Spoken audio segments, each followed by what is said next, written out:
Hello everyone, welcome back to my vlog. For today's video, may pupuntahan tayong importante. First, meron muna kaming imi-meet. Hindi ko nasasabihin kung sino, but he is very important person. Ayan, medyo masungit na siya dyan because sobrang tagal ko daw kasing mag-ayasikaso. Bagal ko daw kumilos. Time check, it's 9:22 a.m. in the morning.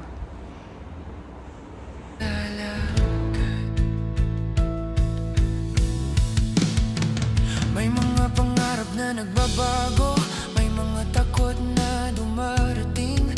Pero kapag hawak mo ang kamay ko, mas nagiging buo ang bawat sandali. Hindi kita pinangakuan ng madali, hindi ko rin kayang hulaan ang lahat. Ang tanging kaya kong ibigay ay... Guys, this is the eucalyptus trees and commonly found in Ooty, also known as Nilgiri tree in Tamil.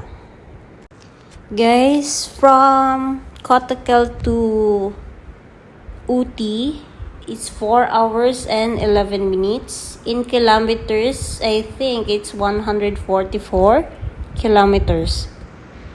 Ooty is located in Tamil Nadu. Sobrang lamig niya. Para siyang Baguio and Tagaytay sa Pilipinas. Dinadaya din siya ng maraming turista, guys. Today is 14 degrees Celsius, guys. Sobrang lamig. Kaya naka-jacket na kami sa sobrang lamig.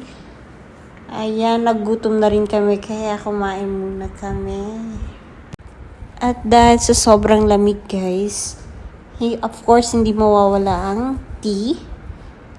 Ayan, sobrang sarap ng tea nila dito, guys. And this is our food, the plain dosha.